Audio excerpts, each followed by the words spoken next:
It's the B Plus Wrestling Podcast. The Moose. You might not be an A, but you are a B plus. Check it out! Here we go!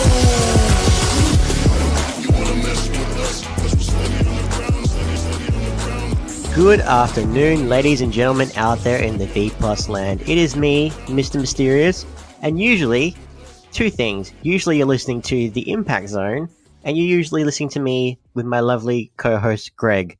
Two things.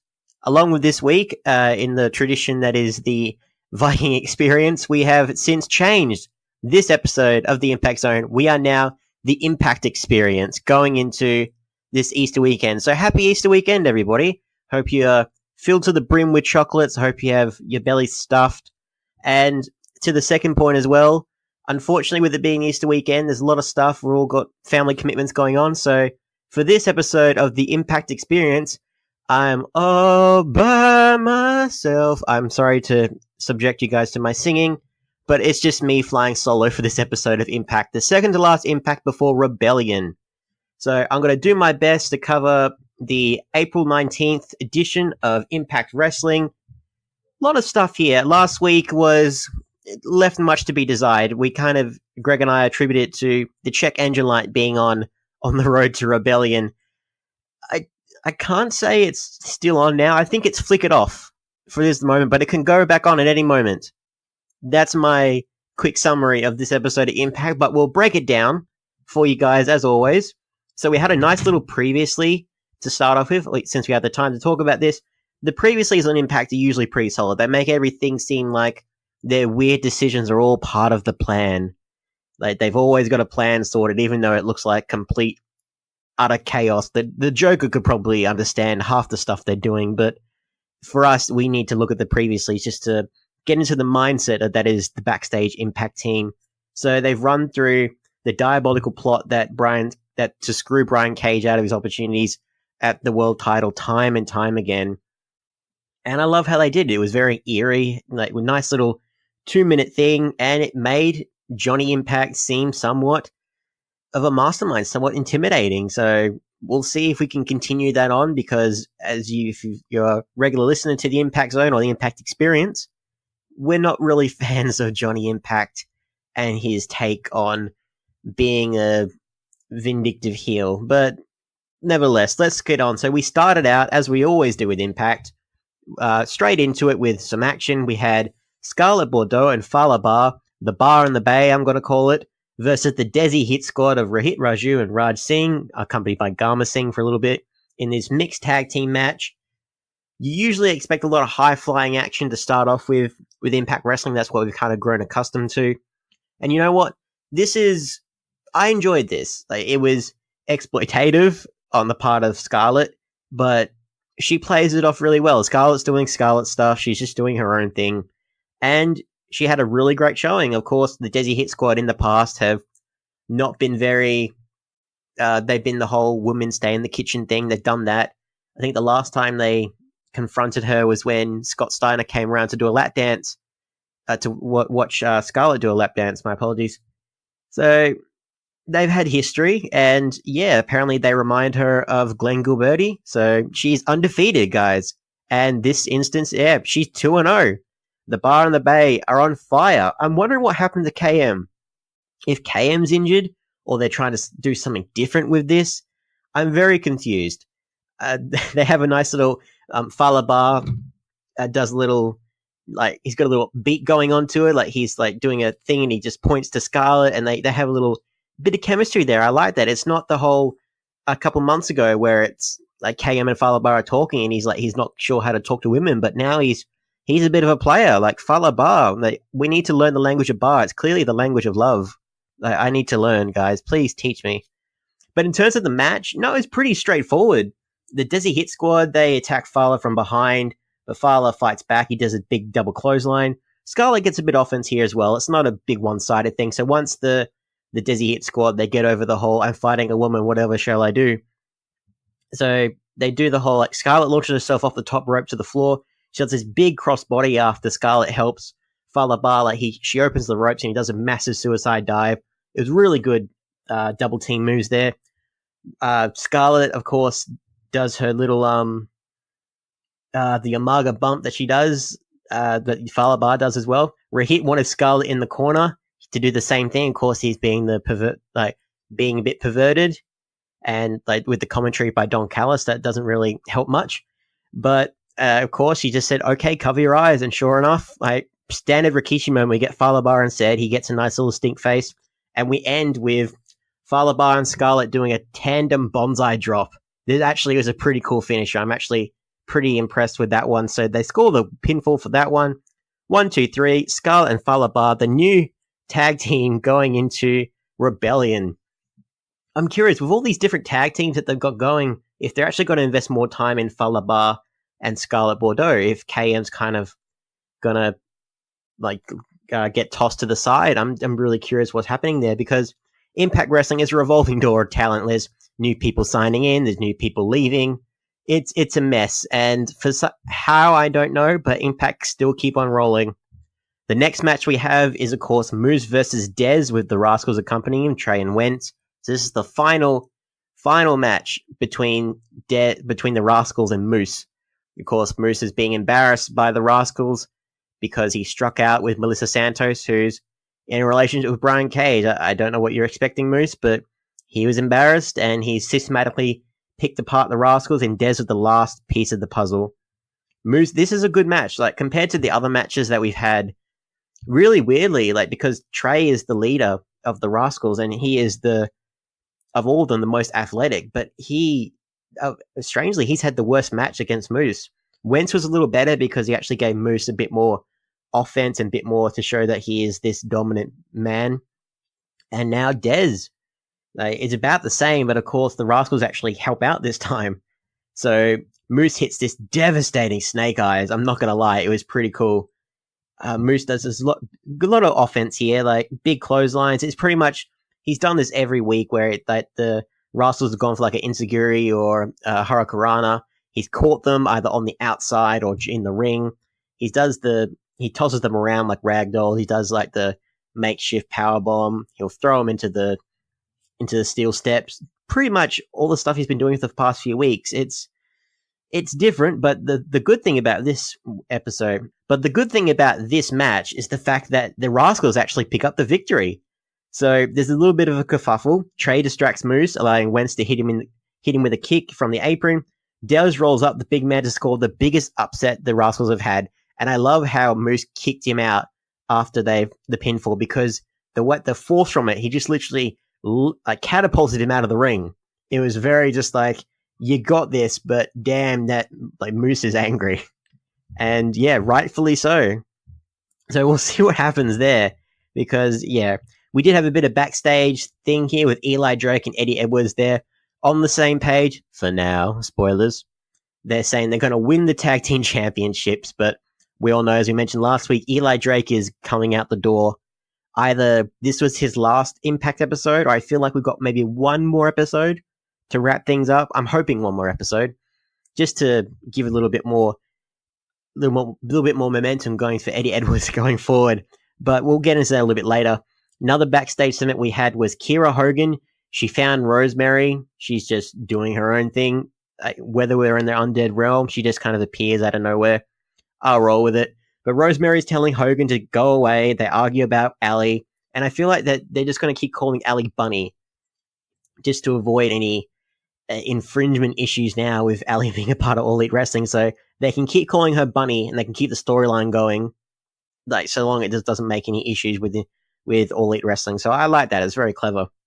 But yeah, they argue about what happened. Hogan tells Rosemary that as long as there is two of them here, there will be two of them in this fight. Kiera Hogan is dead set on getting involved in all this supernatural mess.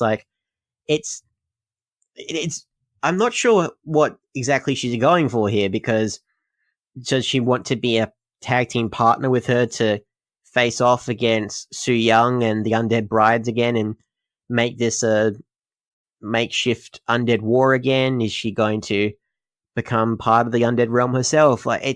She kind of inserted herself forcefully in this storyline. The fact that I won't be put aside. I don't care how weird this shit is. I'm going to be here no matter what. It's very, I'm not saying irritating, but it's starting to get there. I'm starting to scratch my head at just how persistent she is. But Rosemary is just saying, so be it, and just beats the crap out of her, starts choking her with her chain, because she's got a chain around her neck because reasons. Rosemary says that now there's only one of them, even though Kira Hogan, she didn't pass out, she just starts coughing, and she's just there at the back of the Impact Wrestling Zone. So clearly she's out of action for at least a week, maybe, the way that Rosemary described it. Backstage, we get to go to Moose, who is going ballistic, saying the Rascal should be suspended. They should cut the tape of him losing. They should cut it completely from the Impact Wrestling footage for him not getting his way, saying that if they want to gang up on him, he'll do the same. So I can't imagine who else, like Killer Cross, maybe, but he's got his hands full doing other stuff now. I'm confused who else they're going to get, if it's going to be a 3-on-3 or maybe a 4-on-3, because he made it seem like he's going to gang up on them. I don't expect Moose to really need that much backup, because he's Moose. They want to make him that this is this big former footballer who has got all the muscles. Like, it boggles the mind. It boggles the mind, ladies and gentlemen. So after all that exchange, we have Tessa Blanchard sends a message to Gail Kim by vandalizing her husband's restaurant. Now, up until this point, like Greg and I, we've been saying, like, Tessa's kind of been in the right this whole time. And this segment was just meant to prove that, no, Tessa's just being a bitch right now.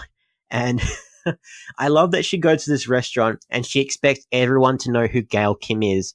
Like, I don't think anyone's told Tessa that people don't usually use their real names in wrestling. Some people do.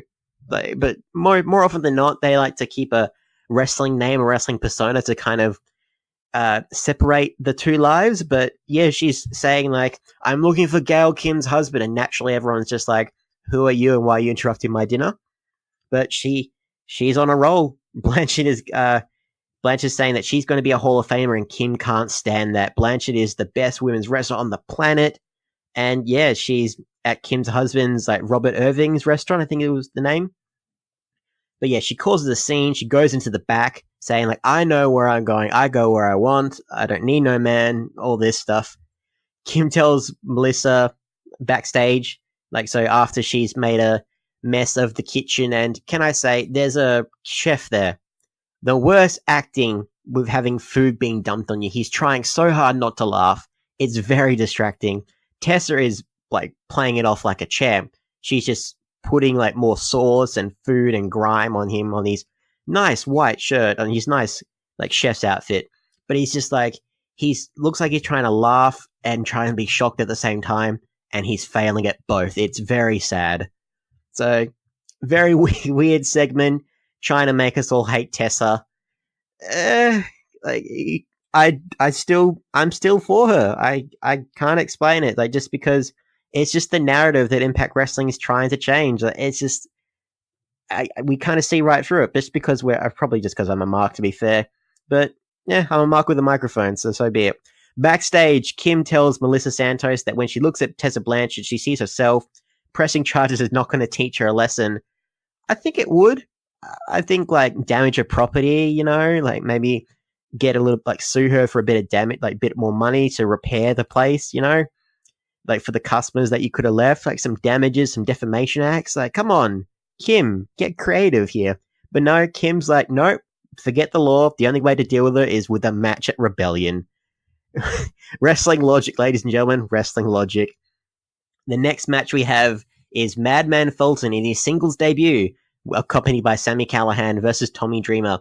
Tommy has this interesting backstage interview where he kind of references Madman's past without mentioning WWE and his history with NXT. He says sanity, but he plays it off like he's talking about, no, his mental sanity, not like, oh, he was kicked out of sanity. I think that's the way he phrased it. Kicked out of sanity. Very, very cleverly done. And I don't think it matters too much now, because sanity is kind of broken up now with the draft. Like, Eric Young's on Raw, but we're talking about the Impact Zone here. I apologize. The Impact experience. This is what you get. Just things that don't make sense, things that we try and make sense of. That's what you get here on the Impact experience. Promotional consideration paid for by the following.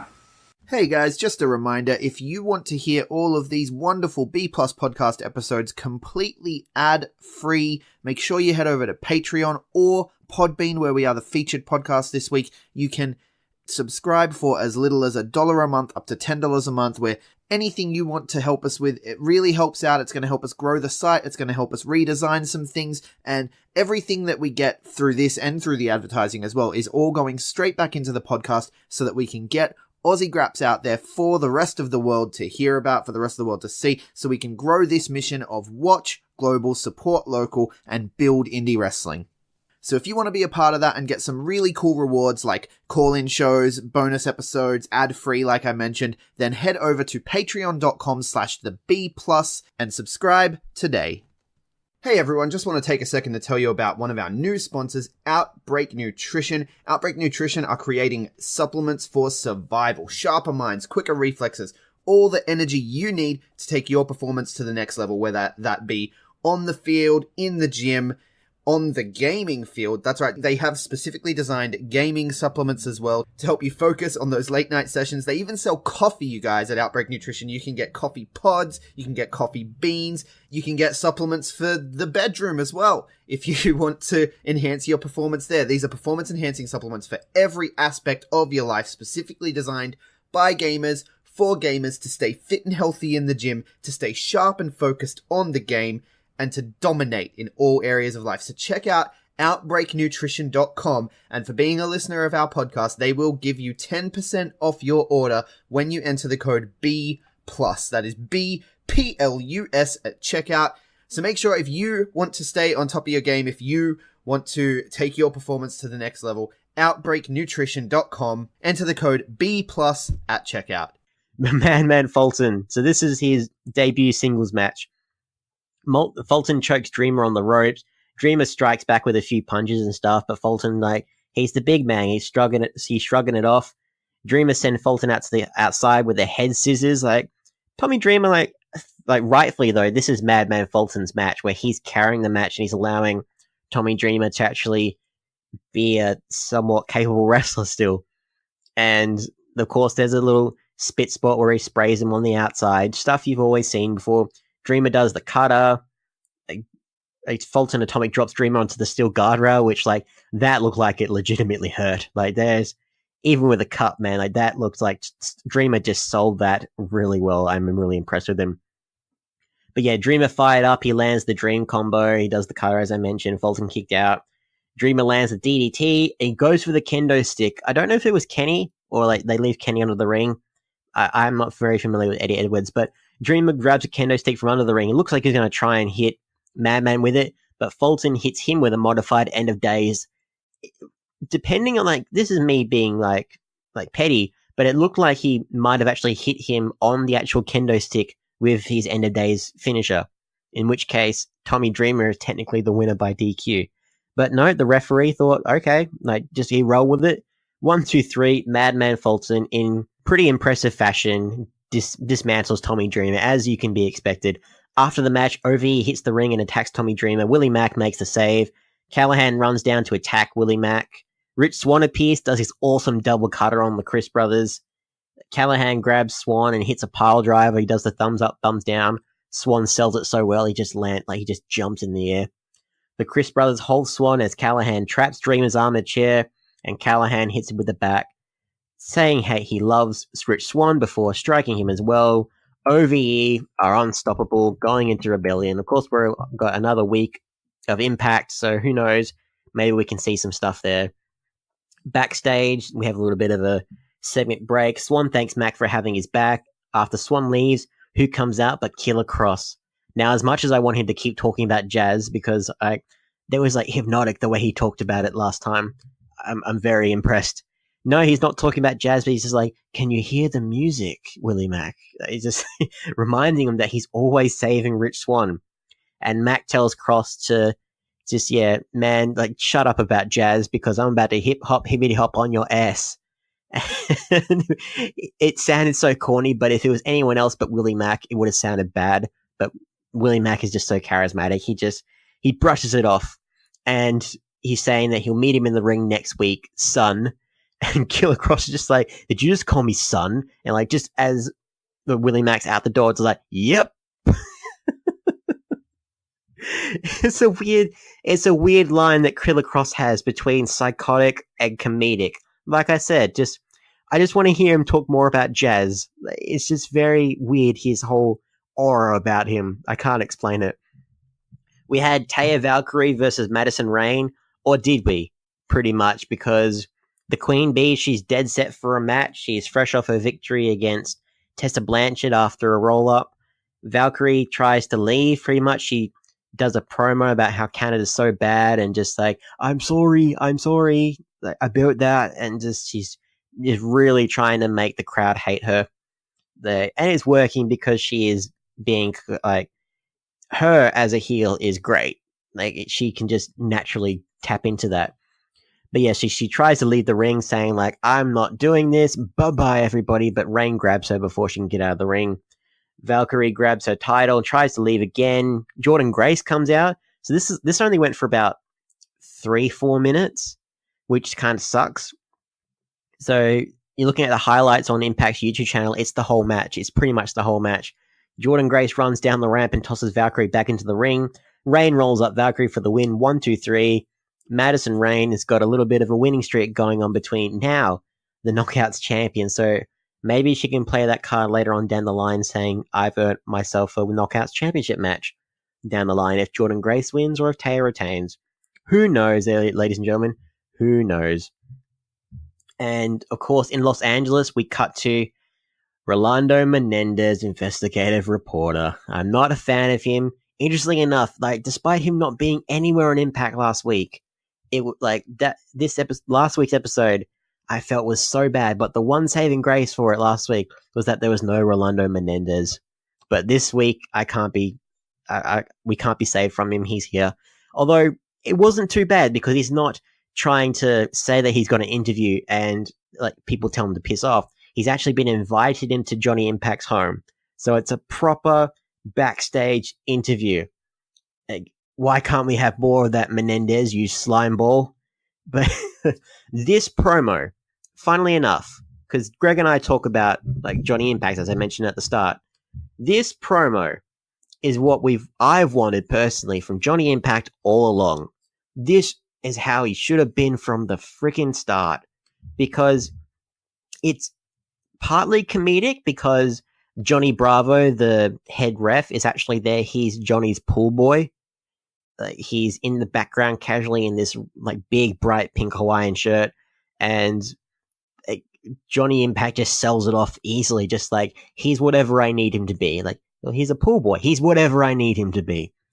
And despite that, so Impact saying how he's smarter than Cage, like, he does this really solid promo saying like, you can't comprehend all the stuff, and if I can get to this senior ref, I can get to your girlfriend, I can get to your mum, your siblings, like your niece, your nephew.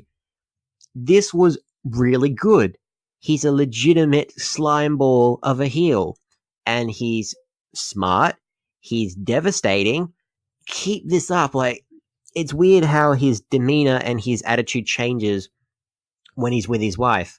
How it's more just high school bully, just like being just cocky and pretending to be sympathetic, and just like when really he's being a dick. But this is like intimidating. This is like Killer Cross levels talking jazz. Like, I'm not going to give up on that point, guys, ladies and gentlemen. But yeah, if you're unsure about Impact, please, like, Impact the person, not Impact the promotion, just look at this promo and see what I'm talking about. Hopefully he can carry his energy on to next week, the week before Rebellion, the last Impact episode. Because, man, I like this version of Johnny Impact, and I hope this isn't just a one-off thing. So after this little promo, Cage rushes down to Don Callis, tells him that he's going to kill him, which I wouldn't mind, just because how Don Callis can kind of just go, I'm just an announcer. But when he threatens him some more, he's just like, oh no, I'm really a backstage person. We've got a plan. Like, Scott Del More has a plan. Go find him. And it cuts to Scott Del More just getting a call from Don Callis saying like, you told that moron that I've got a plan? I don't have a plan, you idiot. And he's just, Cage is going to kill him, but then Lance Storm comes out because he's an Impact producer for while they're in Wisconsin, Canada. And he pulls Cage off of Scott. Scott tells Cage that Storm will be the referee for his match against Impact. And he's just like, I am? Like, sure. We'll see what happens there. Like, Lance Storm, of course, Mr. Honorable Guy, integrity, respect. Lance Storm will be the special guest referee for when Johnny Impact goes up against Brian Cage for the Impact World title. I'm hoping that this doesn't end with Lance Storm turning on Brian Cage and screwing him over, because it makes it seem like Brian Cage is an absolute moron. And like, as much as Johnny Impact says that he is, he's just this big muscle-bound like doofus. He's not. But you keep this up, you make it seem like he is. Brian Cage could just like go to another promotion, because I don't know how he's going to recover if he doesn't claim the world title. What they're going to do with him, like if they're going to make him have another X Division run. It's very weird what they've done with him, but he deserves to have that title. And as much as I love this promo that Johnny Impact did, if this doesn't end with Brian Cage as the champion, or it doesn't set up something else, like maybe Lance Storm versus Brian Cage, like that would be interesting to distract him for a little bit from the title picture. But really, the only answer is that in the end, Brian Cage comes out on top. Otherwise, this whole thing is pointless. But we'll see what happens there. I like this little segment. And then we have the main event, which only went for about 5 minutes. Like, seriously, Impact Wrestling, do you know that you have the Lucha Brothers, the best tag team in the world right now? You have them out for 5 minutes to do a title match, which we kind of already knew they were going to win anyways, but that's neither here nor there. So, the Impact main event, tag team titles on the line, the Lucha Brothers up against Eddie Edwards and Eli Drake. In this 5 minutes, despite being a quick match, like, these guys did all their spots. It was like high flying, it was energetic. Eli and Eddie, they looked like they pulled out some really good double teams. It showed the progression they've had for the past few weeks, how they've actually become a cohesive unit, or so we think. So, all the commotion after they've done the Phoenix and Pentagon have met in the middle on Drake. They've done the super kicks. Drake kicks out. LAX come down to ringside. Phoenix fights them off. Drake rolls up to Pentagon, but Pentagon barely kicks out. Phoenix and Pentagon hit the double stomp Pentagon driver combo for the win. Of course, the Lucha Brothers retain. And then they brawl with LAX all the way out the entrance ramp. Children. Absolute children. Like, every single week, they're brawling all the way up the ramp outside the backstage area. They're continually just fighting around. Like, thankfully, Conan wasn't there as well, because otherwise it would just be another repetitive thing. But yeah, after the match, Eddie Edwards helps Eli Drake up. They're just like, gosh darn it, we didn't win, you know? Edwards and Drake hug, and as they're leaving the ring, like, Drake attacks Edwards. And Eli Drake beats Edward down with Kenny, with the kendo stick, merciless, vindictive, unrelenting. What a twist, guys. Like, we kind of knew they would have to split up the team with the news that Eli Drake was leaving. I'm hoping, like, next week we can actually say that I'm going to, like, put your career on the line right now next week. Like, something to explain, to give Eddie a little bit more of a momentum going forward, just saying that, like, you can't do this to me. Like, and I hope they do the right thing by Eddie Edwards since Eli's leaving. Like, we saw it coming. So if this was Eli's last match, like, if this was the last thing he does, this last little memorable thing, I'm not sure how they're going to help Eddie recover and what they're going to do with him now. Whether they're going to give him another partner, whether his wife's going to come back and say, I told you, you idiot, you shouldn't have trusted him. Like, she's whatever the Impact Wrestling need her to be. It's very bizarre. Like, I like what's happened. So overall, this weird episode of Impact Wrestling, overall, the check engine light is off for now. It might be flickering. It might be flickering on and off. We've gone a kilometer up the road. It's flickered on again. Then it flickers off, and you just have to pull over and check what's going on.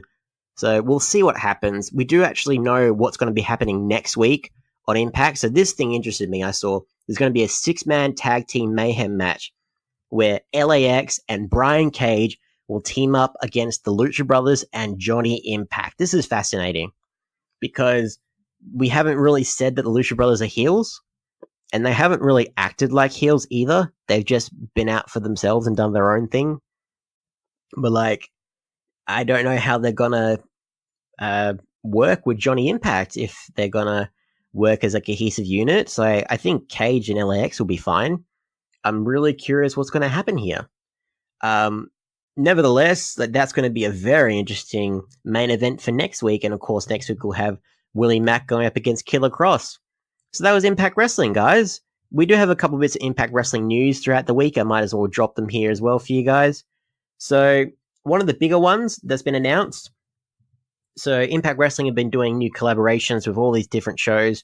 So we're in Wisconsin, Canada at the moment with these tapings.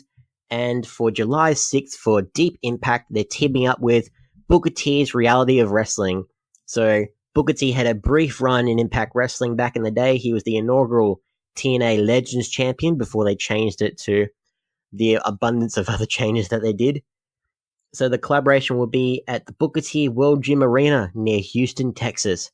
I can dig that. I can dig that, sucker. No, that's going to be a really good match. Really good event.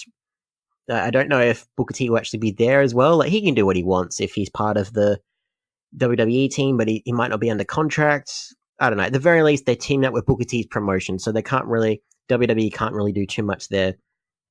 It has been announced that on PW Insider's latest report that Indian wrestler Mahabali Shera will be returning to Impact. So he did a bit of developmental work in NXT back in 2017, but he's released last year. He's a former Ring Ka King world champion in India, and he was a veteran of Impact Wrestling for about 6 years. So in his second run, again, Impact Wrestling is a revolving door of talent. Stars go in, stars go out, stars come back in the case of Mahabali. So hopefully, you know what? Give him a chance. Who knows? And then the big news that kind of struck me as well. So usually it's WWE getting the one-up on Impact Wrestling with their talent moving elsewhere. But it looks like All Elite Wrestling are getting in the game as well, because when a new company like All Elite Wrestling comes along, we usually talk about the actual wrestlers that jump ship. But in this case, longtime Impact Wrestling backstage producer Keith Mitchell has signed a full-time deal with All Elite Wrestling. So Kevin Sullivan, the leader of the Undead Realm and the father of Rosemary, and Michael Vedder will head up the production. They'll fill up in his place with Vedder directing the shows.